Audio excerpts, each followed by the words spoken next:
Hi, today I will be painting flowers, and as you can see here, I am masking the areas that I want with the masking fluid. I have shown how to do this in the previous video of mine where I painted jellyfish. So those of you who want to know how to use the masking fluid can check out that video. This is a painting I've done where I have not drawn the flowers, I have traced the flowers onto my paper already.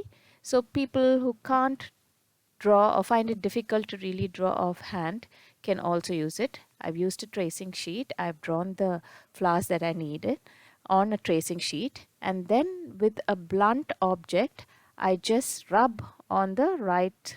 I flip my tracing sheet over and I rub on the opposite side of the paper. And what happens is that forms an imprint on your watercolor paper, and you can continue with your painting process. The flowers that I'm painting are portulacas or table rose, and my garden seems to have an abundance of those now, so I thought this would be an apt flower to draw. And the colors that you can use are yellows, reds, crimsons, and what I do is just follow the sketch that you have done. So wherever I have the green leaves, I have just used sap green. If you don't have sap green, you can use a little bit of normal green, mix it with Prussian blue and a bit of red, and you get sap green. So as I'm doing it over here, it gives a much prettier shade of green. So carry on, fill in all the places that you require, the stem with a darker shade, and make sure that you paint in all the leaves with this shade. As you go, you can use a tint of yellow too for lighter colors. The one thing that you must keep in mind is in watercolors, as soon as you paint it, what you see is not the color that you get. It will dry out into a much lighter shade, as you can see in the previous leaves that I have done. And it's nice to have those tonal variations of light and dark shades. It adds an element of interest. So what I'm doing now is just filling up all the places that I need filled up. So if you want to pick another flower and do, you can still do that. You can pick whatever you want. I am just filling in. Now I'll start filling in all the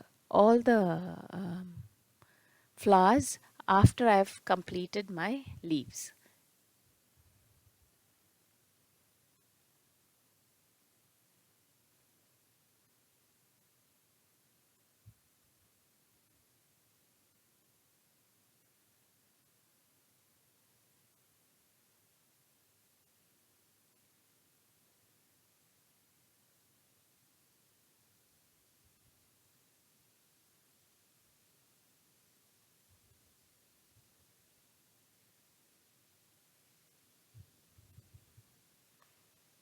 As my leaves are very fine, I'm using a very thin brush, and the flowers are also not too big, so I think I'll just continue painting my whole picture with this one brush.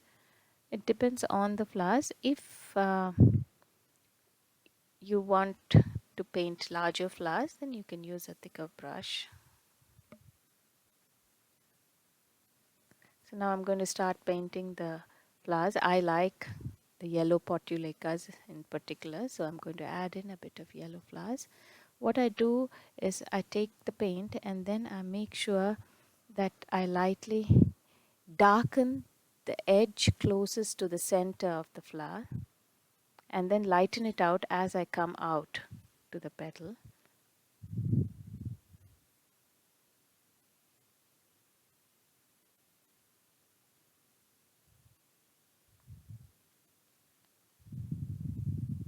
And then just take water and lighten it out as it is in the edge. Some of the places I just leave white because it adds an element of interest. You see some of the Portulacas have those white streaks in them with the deep maroon or crimson color. I have applied masking fluid to one of the Portulacas to give a semblance of that.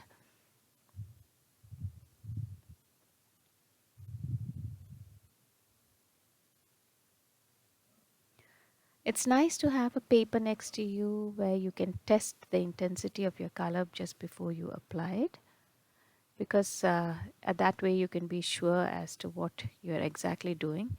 As the flowers are very fuzzy, I'm not exactly doing it as per the leaves. As you see, I'm darkening it out in the center so it gives a feeling of depth, and lightening out the flowers towards the edge. So in the edge, how you lighten it out in watercolors is you take more water. More water gives you a lighter color, and more pigment will make it a darker color.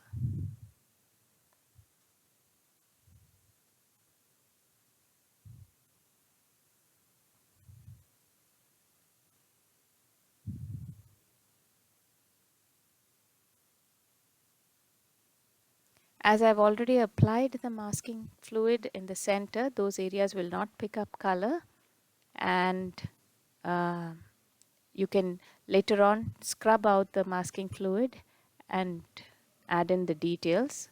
So it's easier to paint. You don't have to be really careful about those areas.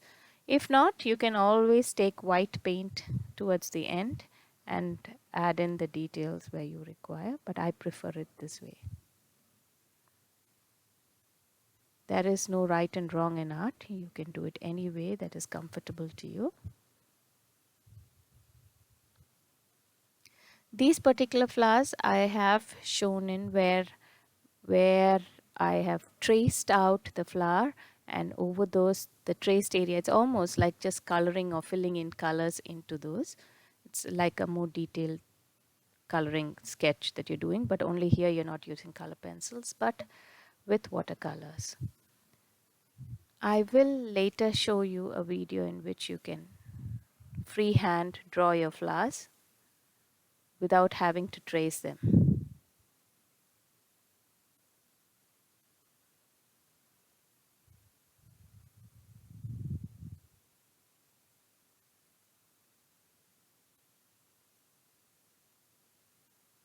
So right now I'm adding in more details. If you can see, my yellow and all the flowers have dried, and over this, if you see, the color intensity has reduced where the flowers have dried, where the initial yellow flowers and the red flower. So now I'll start adding in the darker tones to add more depth.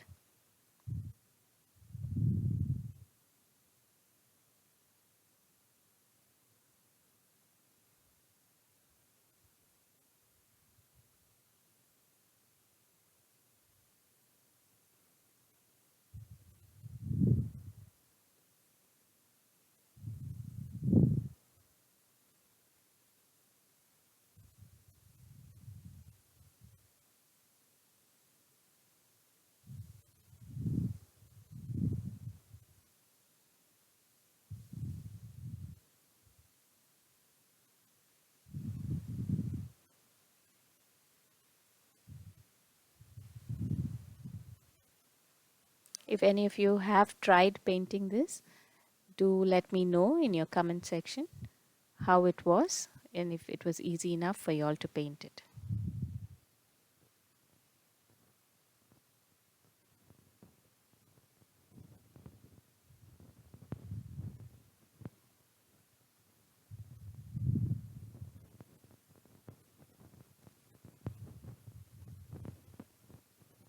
What I'm adding is a bit of yellow to add an element of interest.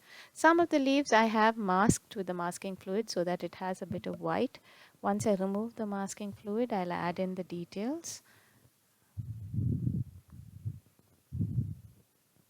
It's not necessary you have to do it, but if you'd like to do it, you can still put in the masking fluid.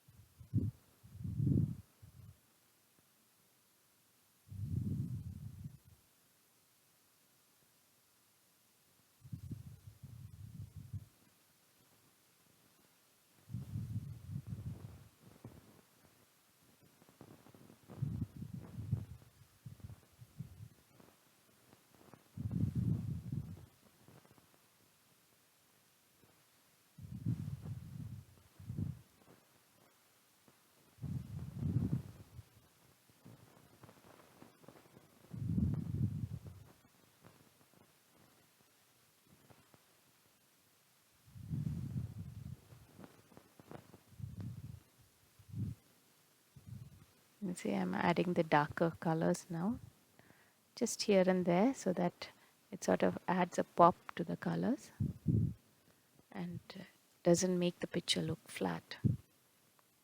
So this last bit of dark shades that you add actually sometimes brings out the beauty of the picture much more.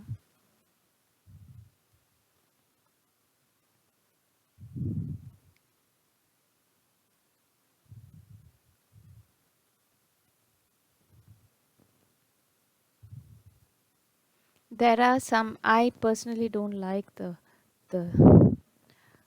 traced pencil lines showing in, so in certain areas I'm just going over those with a darker yellow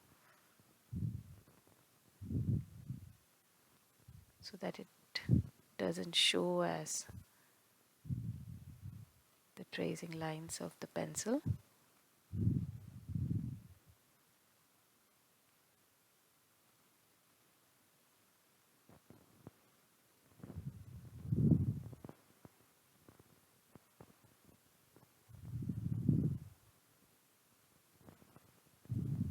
Now I remove the masking fluid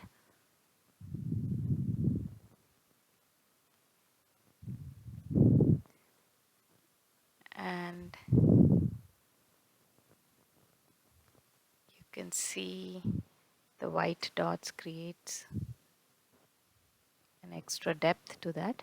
To this, if you see the center of the Portulaca table rose has those yellow fine dots with brown little stamens holding them.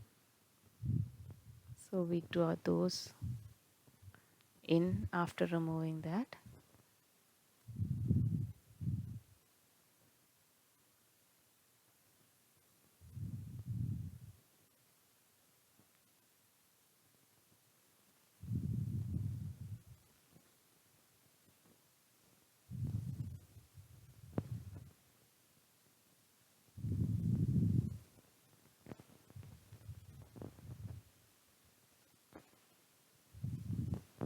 If there's anything to be fixed, you can fix it in now. So I just found a few places that are a bit waiting to be filled up. So now I add the central part of the flowers.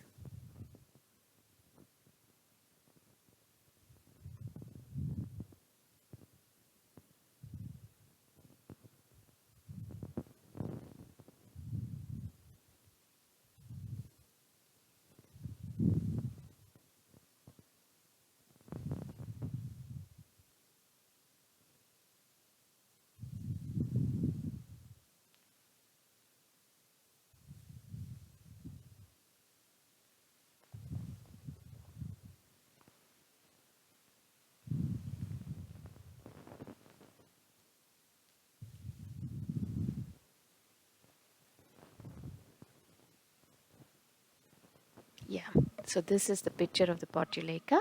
I hope you enjoyed this tutorial. And if you have anything in mind that you'll want to learn, you can just leave me a comment below and I'll try and make sure that I will teach you all how to do that. Thank you.